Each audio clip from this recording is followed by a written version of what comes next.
Peggy 12.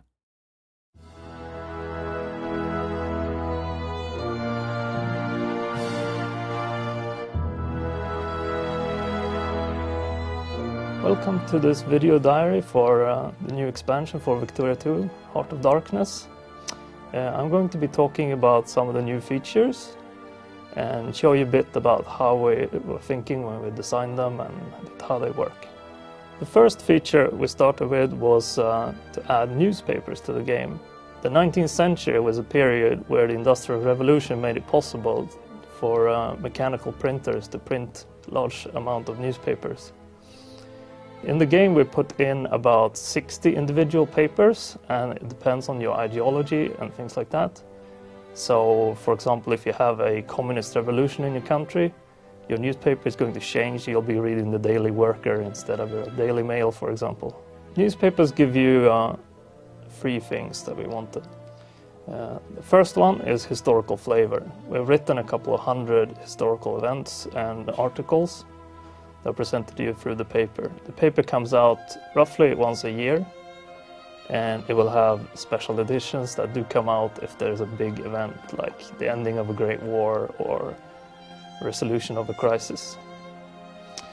The newspaper also gives you things that you can't get from anything else, like it will give you insight in how the AI is thinking, so you're going to be getting more of a view of what's happening in the world. The second big feature of the expansion is the new crisis system.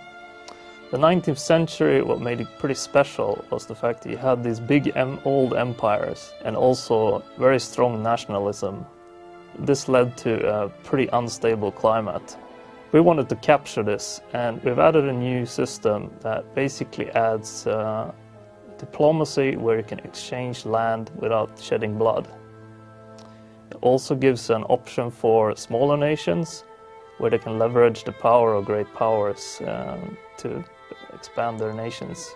A crisis starts off through what we call a flashpoint. A flashpoint is a province that has some kind of cores from another country, and these have a tension value.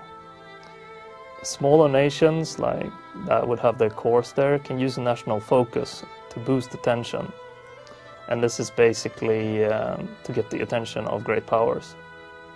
Tension is also affected by things like rebels and social unrest going on. Once the tension hits 100% one of these things, it can turn into full-blown crisis. Once a crisis starts, any non-great powers in the crisis are going to need a backer to handle the diplomacy for them. Once backers are there, you will kind of get a bidding war where interested other parties can be bribed to join either side in the crisis, or they're also free to join on their own will if they so chooses. As the crisis progresses, the leaders of the side are free to send offers to the other side trying to resolve the crisis through diplomatic means. If this has no clear resolution, the crisis can turn into full war at the end.